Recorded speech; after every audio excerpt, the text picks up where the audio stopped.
안녕하세요. 오늘 하루도 예수님으로 찬란하게 하루의 찬의 황소리 목사입니다. 새로운 한 주가 시작되었습니다. 요한계시록 말씀을 통해서 날마다 새 힘을 얻는 모두가 되기를 바랍니다. 오늘은 계시록 14장 1절에서 5절까지 말씀을 함께 보도록 하겠습니다. 땅을 보면 두려움이 커지고 하늘을 보면 은혜가 커집니다.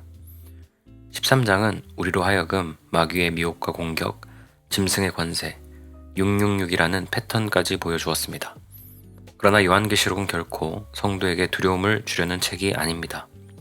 13장에서 땅의 현실을 보여주었다면 14장에서는 즉시 시선을 하늘로 돌려 성도가 이미 어디에 속해 있는지를 보여줍니다. 땅에서는 미혹이 있고 전쟁이 있지만 하늘에서는 이미 승리가 완성되어 있습니다. 그래서 14장은 성도들에게 이렇게 말합니다. 하늘을 봐라. 예수님은 시온산에 서 계시고 그 곁에는 이미 승리한 성도들이 서 있다. 요한계시록을 읽는 목적은 지상에서 두려움 없이 사는 법을 배우는 것입니다. 그리고 지금 14장은 성도의 정체성을 가장 선명하게 보여주는 장면으로 시작됩니다. 14장 1절입니다. 또 내가 보니 보라 어린 양이 시온산에 섰고 그와 함께 14만 4천이 서 있는데 그들의 이마에는 어린 양의 이름과 그 아버지의 이름을 쓴 것이 있더라. 13장에서 우리는 땅의 장면을 보았습니다. 짐승이 올라오고 거짓 선지자가 올라오고 땅에 거하는 자들이 표를 받고 미혹되는 장면이 이어졌습니다. 14장은 완전히 다른 곳에서 시작합니다. 장면이 전환되었습니다. 땅에서 하늘로. 요한이 본 것은 짐승이 아니라 어린 양이 서 계신 시온산이었습니다. 시온산은 예루살렘이 아니라 새 예루살렘, 천국을 의미합니다. 기존 해석처럼 예루살렘의 지리적 시온산이 아니라 천상 예루살렘을 의미합니다. 요한계시록은 천상과 지상을 계속 번갈아 보여줍니다. 14장은 다시 하늘의 장면이죠. 14만 4천은 문자적 숫자가 아니라 상징입니다. 기존 해석은 크게 세 가지였습니다. 유대인들이다. 구원받은 무리 전체다. 대환란의 특별한 무리다. 그러나 14만 4천은 숫자가 아니라 신학적 상징입니다. 첫째, 14만 4천은 예수님 자신을 의미합니다. 예수님은 구원의 첫 열매시고 온 성도를 대표하시는 분입니다. 모든 성도는 예수님의 이름 안에서만 거룩하게 되죠. 둘째, 14만 4천은 예수님으로 인해 천국에 선 모든 성도들, 그들의 이마에는 예수님의 이름과 아버지 이름이 기록되어 있습니다. 이것은 단순 표시가 아니라 신분증입니다. 예를 들어 국립공원은 표를 사면 들어갈 수 있지만 천국은 표로 들어가는 곳이 아닙니다. 성령의 인침, 즉 예수님의 이름이 새겨져야 들어갈 수 있습니다.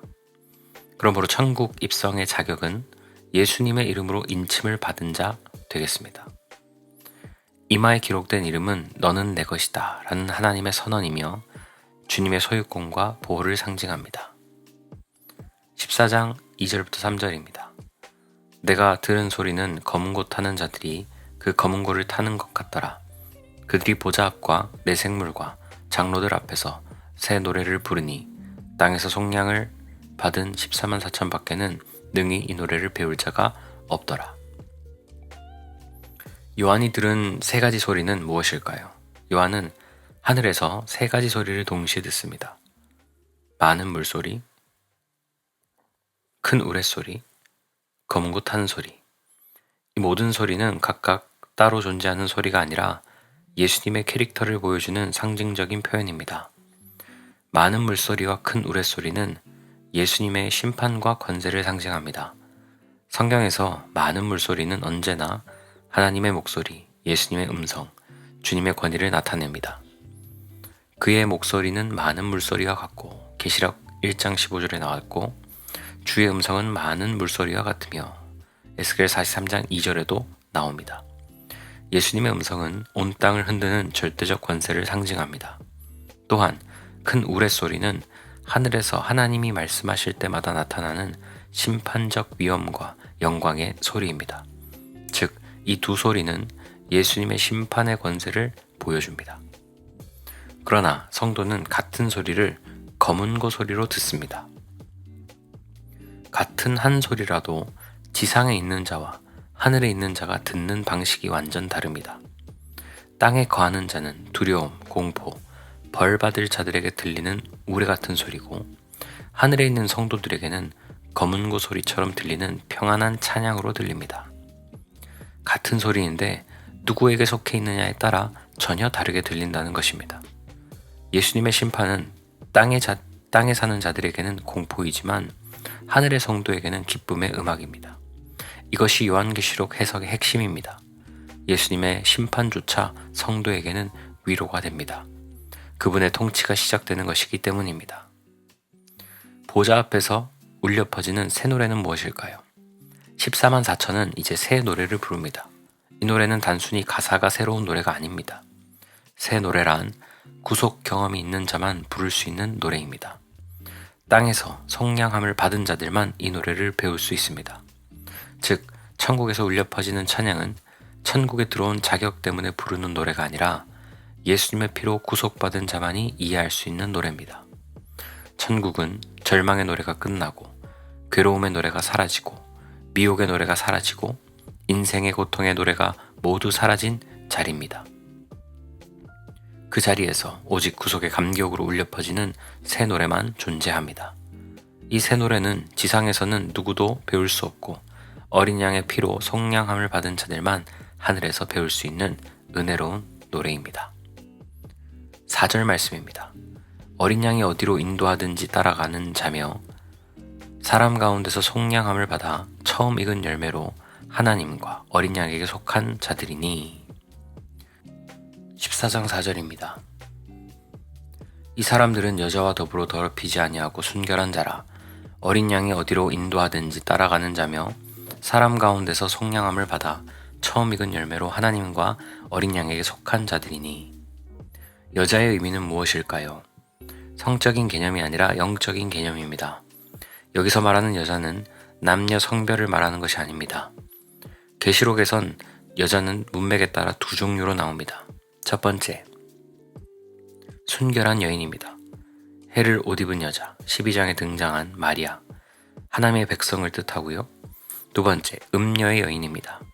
바벨론, 우상숭배, 세상의 영을 의미합니다. 14장 4절에 여자와 더불어 더럽히지 않다는 음행, 성행위를 말하는 것이 아니라 악한 영과 영적 음행을 하지 않았다는 뜻입니다. 하나님이 가장 싫어하시는 것은 육체적 음행보다 영적 음행입니다. 세상 권력에 마음을 주는 것, 돈과 명예에 혼을 파는 것, 거짓된 영의 귀를 기울이는 것, 세상 가치관을 하나님보다 높이는 것, 이 모든 것이 하나님 보시기에는 여자와 더불어 더럽힌 것이다 라고 이해해야 합니다. 그렇다면 순결한 자의 의미는 무엇일까요? 순결한 자는 성도가 아니라 오직 예수님만 순결한 자입니다. 많은 사람이 이 구절을 보고 신자들은 순결해야 하는구나 라고 생각합니다. 그러나 성도 중에 단 한 번도 유혹에 넘어가지 않은 사람은 없습니다. 24장로도 면류관을 내려놓았습니다. 왜? 자신의 의로는 설 수 없기 때문입니다. 베드로도 예수님을 3번 부인했습니다. 다윗도 넘어졌고 아브라함도 실수했고 요나도 도망쳤습니다. 그렇다면 누가 순결할까요? 오직 예수님 한 분만이 순결합니다. 단 한 번도 사탄의 유혹에 넘어간 적이 없으시고 어떤 거짓에도 흔들리지 않으셨고 어떤 악한 영에도 지지 않으셨습니다. 예수님은 성도를 대표하시는 참된 순결의 표준입니다. 우리는 순결해서 천국에 가는 것이 아니라 예수님의 순결이 우리에게 전가되었기 때문에 순결한 자로 인정받는 것입니다. 성도는 자기의 순결 때문이 아니라 예수님의 완전한 순결로 천국에 들어갑니다. 어린 양이 어디로 인도하든지 따라가는 자는 누굴까요?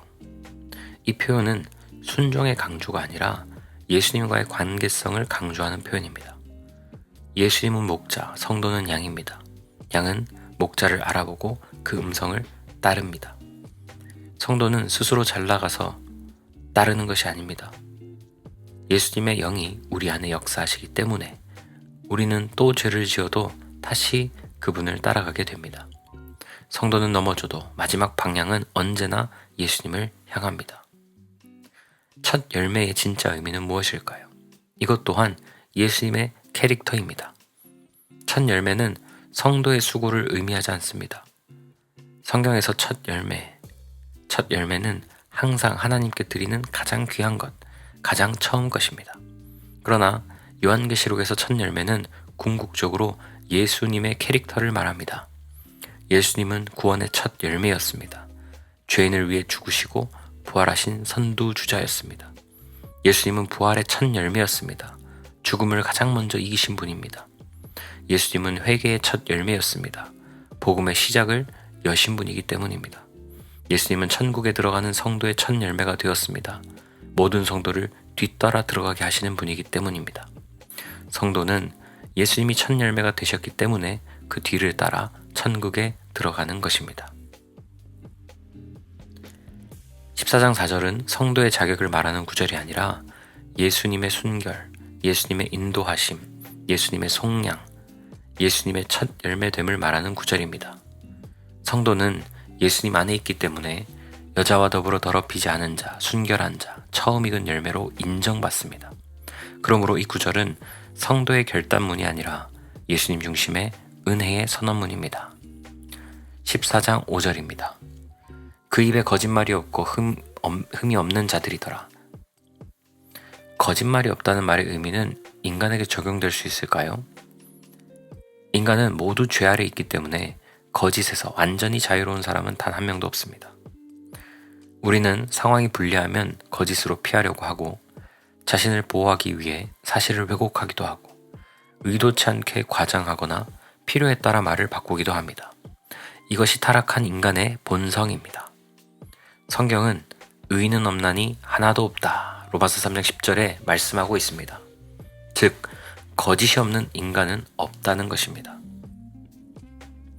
그러나 예수님은 진리 자체이십니다. 예수님이 이렇게 말씀하셨죠. 내가 길이요 진리요 생명이다. 예수님은 진리가 사람의 몸을 입고 오신 분입니다. 그분에게는 사실이냐 아니냐의 개념이 아니라 그분이 하시는 모든 말이 곧 진리입니다. 예수님은 사탄의 거짓을 단번에 분별하시고 거짓에 타협하지 않으시며 한 번도 불의한 말을 하신 적이 없으셨습니다. 흠이 없다는 표현도 마찬가지로 인간에게는 적용되지 않습니다. 성경에서 흠은 부족함, 결함, 죄로 인한 손상, 더러움을 의미합니다. 인간은 타락으로 인해 영혼에는 죄의 흔적이 깊고 마음은 늘 흔들리고 삶에는 수천 개의 흠이 있습니다. 따라서 흠이 없는 자는 인간에게 적용될 수 없습니다. 오직 한 분 예수님만이 흠이 없는 분이십니다. 죄 없이 태어나셨고 죄 없이 사셨고 죄 없는 자로 죽으셨고 완전한 의로 부활하셨습니다. 그러나 성도는 흠 없는 자로 인정받습니다. 그 이유는 단 하나입니다. 예수님의 흠 없으심이 성도의 의가 되었기 때문입니다. 예수님을 믿는 순간 우리는 그분의 의를 전가받습니다.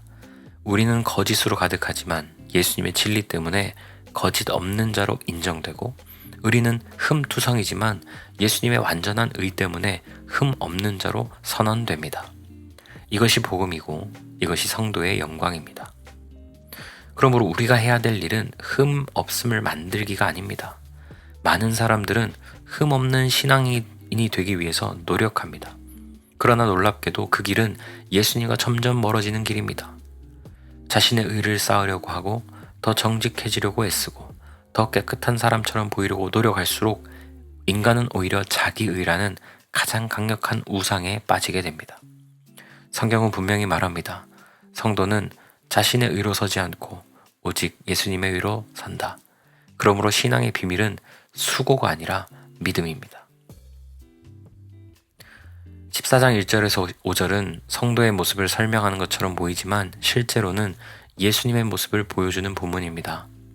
14만 4천은 예수님의 대표성을 상징하고 어린 양의 이름과 아버지의 이름은 선택의 인침을 의미하며 새 노래는 예수님이 열어주시는 구원의 노래이고 여자와 더불어 더럽히지 않았다는 것은 예수님의 순결, 어디로 인도하든지 따라간다는 것은 예수님의 인도, 처음 익은 열매, 예수님이 천국의 첫 열매라는 사실, 거짓이 없다, 예수님은 진리고 흠이 없다, 예수님은 완전히 의로우신 분이다. 결국 14만 4천 전체는 예수님의 캐릭터를 통해 성도를 보여주는 그림입니다. 성도는 스스로 순결해서도, 스스로 흠이 없어서도, 스스로 거짓이 없어서도 천국에 가지 않습니다. 우리가 천국에 들어가는 이유는 단 하나입니다. 예수님이 순결하시고, 예수님이 흠이 없으시고, 예수님이 참되시기 때문입니다.